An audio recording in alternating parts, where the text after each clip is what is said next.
So hello welcome to my YouTube channel third eye reaction. आप सबने एक news तो सुनी होगी कि अबू धाबी में भी मंदिर बन गया है। और उसकी इनॉग्रेशन के लिए हमारे पीएम गए हुए हैं। तो अब मंदिर बन गया है यूएई में, तो कोई तो जला है कि वहां पे प्रोटेस्ट हो रहे हैं। ठीक है, तो देखते हैं एक वीडियो। एक इन्फ्लुएंसर है पाकिस्तान की सना अमजद, तो उन्होंने पब्लिक रिएक्शन लिया है क्योंकि हिंदू मंदिर बना है यूएई में, तो प्रोटेस्ट तो होंगे ही पाकिस्तान में। तो देखते हैं इन लोगों का क्या मानना है और चलिए वीडियो शुरू करते हैं। सिर्फ उनका ग्रैंड वेलकम किया गया, उनके लिए एक ऐलान मोदी के नाम से इवेंट का इनकाद किया गया, बल्कि उन्होंने वहां पे स्वामी नारायण के नाम से मंदिर का इफ्तिताह कर दिया है आज। देखें, ये हमने न्यूज़ में भी ये चीज़ सुनी है जो कि सरासर गलत है। हमारी जितनी भी मुस्लिम कम्युनिटी है यूएई के अंदर, उनको इसके खिलाफ प्रोटेस्ट करना चाहिए। हमारा बिजनेस सेटअप है नवाफिस के नाम से, हम खुद भी उसके प्रोटेस्ट में शामिल हैं। तो आप इसको प्रोटेस्ट करना चाहिए यूएई में पाकिस्तानियों को।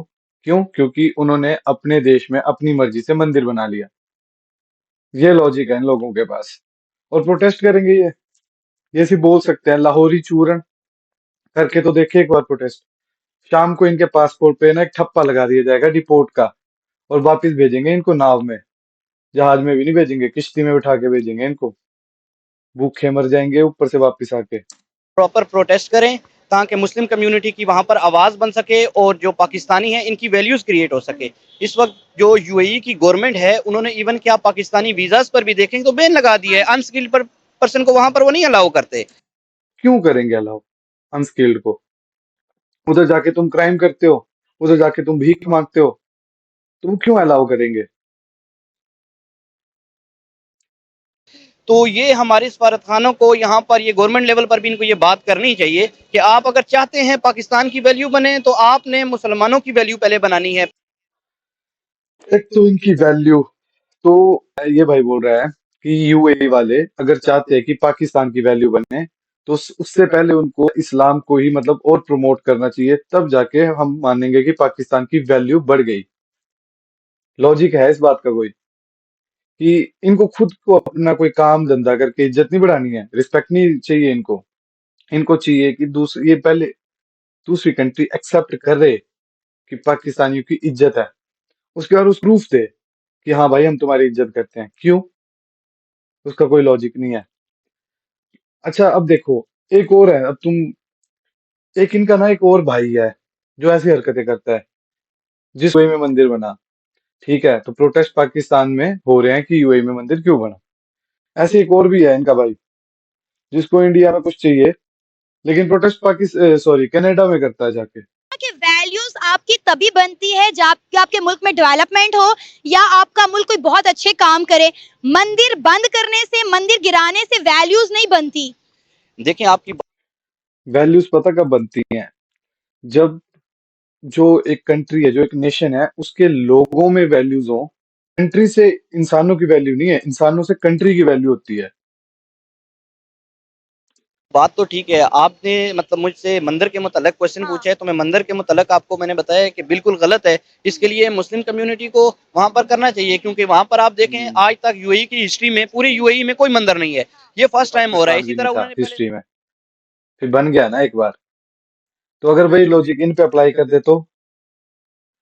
ये तो जितनी मुस्लिम कम्युनिटी है दुबई में 90% आप देखें जो वहाँ के रेजिडेंट्स हैं वो तो सारे मुस्लिम ही हैं। जो बाहर यूएई के अंदर जो है 27 एकड़ रकबे पर जो है स्वामी नारायण के नाम से मंदिर बनाया गया है। और अब आप देखें कि यूएई सरकार ने ये मंदिर खुद बनाया है और इंडिया के प्राइम मिनिस्टर को भी खुद ही बुलाया कि आप आए और आके इस मंदिर का इफ्तिताह करें। देखें, आपकी बात तो ये एज अ मुस्लिम में देखूं तो मुझे इस बात पर बिल्कुल एतराज है, क्योंकि इनके अलावा किसी को दिक्कत नहीं। जिसकी कंट्री में बन रहा है उनको दिक्कत नहीं है, वहां जहाँ ही 98% मुस्लिम्स हैं वहां के लोगों को दिक्कत नहीं है। जिसकी कंट्री में बन रहा है उन लोगों को दिक्कत नहीं है, जिसके लिए बन रहा है उन लोगों को दिक्कत नहीं है। दिक्कत किसको है? हमारे पड़ोसियों को। क्यों? क्योंकि जी मंदिर बन गया। क्या यार, ये क्या है, कॉमेडी आदमी है ये लोग। ये नहीं होना चाहिए, ठीक है।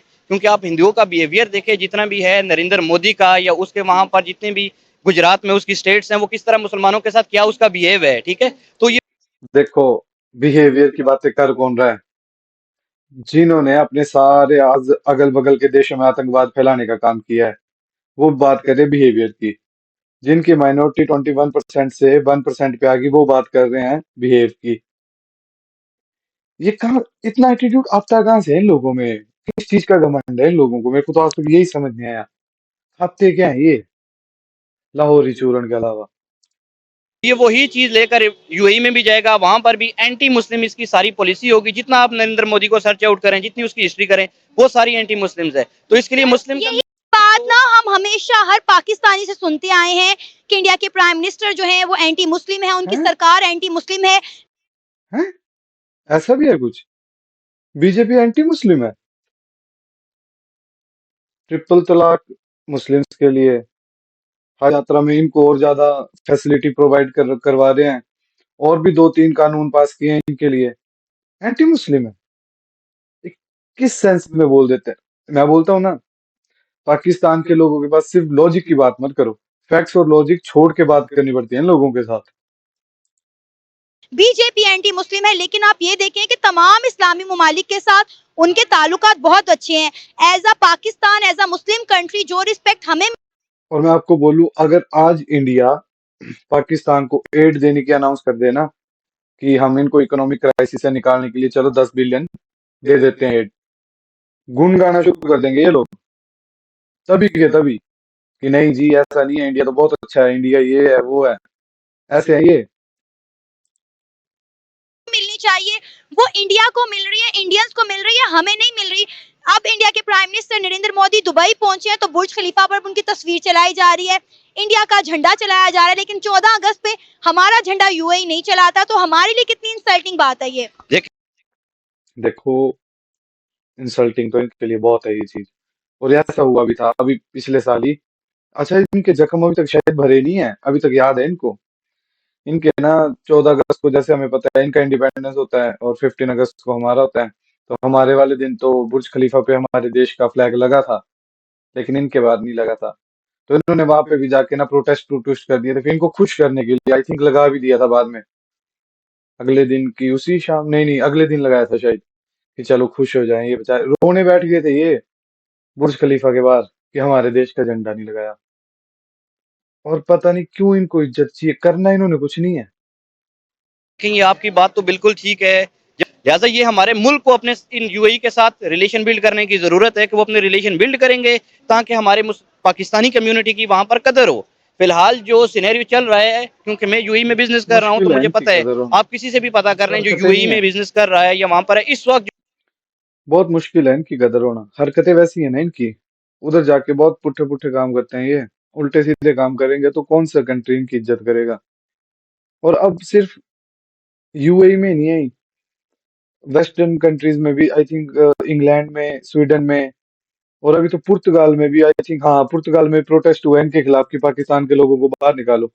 ये उधर जाके ग्रूमिंग गैंग्स चलाते हैं, उधर जाके इन्होंने क्रिमिनल जितनी भी एक्टिविटीज होते हैं सबसे आगे होते हैं पाकिस्तानी। स्टूडेंट पंजाबी यूनिवर्सिटी जबरदस्त। अच्छा, इंडिया के प्राइम मिनिस्टर नरेंद्र मोदी 2 दिन के लिए यूएई में मौजूद हैं और यूएई में इन्हें बहुत रिस्पेक्ट दी गई, बुर्ज खलीफा पर उनकी तस्वीरें चलाई गई, उनके नाम का जो है वो, मतलब आप कह लें कि इंडिया का तिरंगा जो है वो बुर्ज खलीफा पर चलाया के बनाया गया है स्वामी नारायण के नाम से 27 एकड़ रकबे पर उसका इफ्तिताह किया जाए, जो कि इंडिया के प्राइम मिनिस्टर नरेंद्र मोदी ने किया। उन्हें स्पेशली इसी मकसद के लिए इन्वाइट किया गया था। क्या कहना चाहेंगे आप इस पर? इसमें मैं कहना चाहूँगा कि एक इटालियन फिलोसोफर है निकोलो मैकियावेली, उन्होंने कहा था कि power comes first then influence. अगर आप पाकिस्तान इंडिया को एग्जैक्टली। कंपेयर करें तो हमारे पास अभी इन्फ्लुएंस बनाने के चक्कर में हमारे पास पावर कोई नहीं है। जबकि इंडिया की हिस्ट्री उठा के देख लें, वहाँ पे मार्शल लॉ नहीं लगा, इकोनॉमिकली वो इतने स्ट्रॉन्ग है कि माइक्रोसॉफ्ट, एप्पल, ये वो सबकी बिजनेस, मतलब टेस्ला वहाँ पे अपनी गाड़ी असेंबल करे, इससे और बड़ी बात क्या होगी। तो अब उन्होंने पावर अपनी बना ली है, इन्फ्लुएंस अपना क्रिएट कर रहे हैं और माशाल्लाह इंशाल्लाह बहुत आगे जाएंगे। और बाकी जो मंदिर बनाने की बात, देखो तो, जैसे ना एक सिक्के के दो पहलू होते हैं ना, तो वैसे ही है पाकिस्तान में भी। माना कि वहां पे ऐसी विचारधारा वाले लोग भी हैं जो मैंने आपको पहले दिखाए, बट जो वहाँ की पढ़ी लिखी एलीट क्लास है ना थोड़ी, उन लोगों की सोच में थोड़ी लिबरलाइजेशन झलकती है, और वो थोड़े लिबरल सोच भी रखते हैं वो लोग। बात है। ये कोई, हम ये नहीं कह सकते कि सऊदी अरब वाले काफिर हो गए, ये हो गए, वो हो गए। रिलीजन जो होता है वो एक पर्सनल मैटर होता है, उसको आप पर्सनल लिखे तो बेहतर होता है, बजाय इसकी कि आप किसी को रिलीजन चेंज करवा के उसको जन्नत में लेके जाना साथ जाना चाहें। एग्जैक्टली, बात तो बिल्कुल सही। पढ़े लिखे हैं, बाशाऊर है, इसलिए आपने वो बात की जो समझ में भी आती है। लेकिन अभी हमने आपसे पहले भी कुछ लोगों से बात की और वो तो मतलब बहुत ही हमने भी इंतहा पसंदी वाली बातें कर रहे थे कि मंदिरों को तोड़ देना चाहिए। मज़ीद सोच अपनी पाकिस्तान के अवाम की बदलना चाहती हूँ कि इससे मज़ीद इंतशार फैलेगा, पीस और अमन जो है वो कायम नहीं होगा। लेकिन पता नहीं हमारी अवाम की सोच कब बदलेगी। बात यहाँ पे ना पीस की नहीं है, बात है सच की। ठीक है, ग्लोबलाइजेशन हुई है तो ग्लोबलाइजेशन की वजह से एक दूसरे के ऊपर डिपेंडेंसी हर कंट्री की है। अब हर कंट्री में से हर चीज तो अवेलेबल है नहीं, तो इसके लिए उसको दूसरी कंट्री पे डिपेंड रहना पड़ता है, तो रिलेशन अच्छे भी रखने पड़ते हैं। और जो जितना ज्यादा इकोनॉमिक ग्रोथ करेगा उसकी उतनी ज्यादा इन्फ्लुएंस होगा दुनिया में। आप अपने घर में देख लो, जो जितना ज्यादा कमाता है उस बंदे की उतनी ज्यादा इज्जत है। वही जो चीज हमारे घर में चलती है वही चीज सोसाइटी में चलती है, सोसाइटी से नेशन बनता है, वही चीज नेशंस में चलती है। वो कहते हैं कि यूएई वाले काफी रोग हैं कि वो एक मंदिर बना रहे हैं। अगर हम कितनी चीजें जो है आगे की तरफ जा रही है, डेवलपमेंट कितनी ज्यादा हो रही है इस्लामी ममालिक में, इंडियंस के लिए, इंडिया के लिए कितनी रिस्पेक्ट बढ़ रही है। देखो, जलन तो हर पाकिस्तानी को है ही है ना हमसे।